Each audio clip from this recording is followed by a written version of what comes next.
I'm Miles. Yung maliit na batang may team noon na matabang-mataba.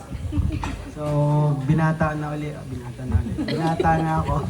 May anak na. So, good evening sa inyong lahat.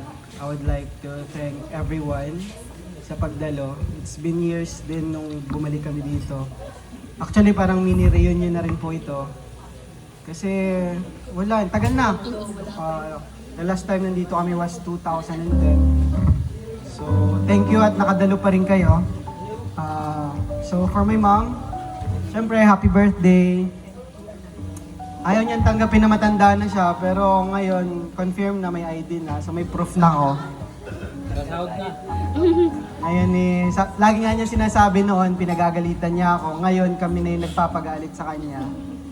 Ewan ko ba bakit ba pag tumatanda sa pagtigas ng ulo?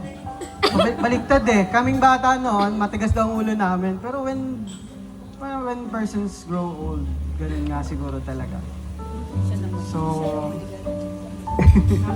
yun na nga eh. Yung pagtanda sa paligalig eh. Pero wala akong ibang may message kay mom, kundi thank you sa lahat. She was always been there for us. Kahit ayaw na namin, hindi, nandun pa rin siya. So hindi siya sumuko from the beginning up to now na ika nga'y growing old na siya, yung mga bagay na hindi na siya kaya.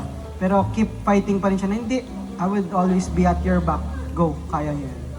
So thank you and thanks sa presence, thanks for the love, ma.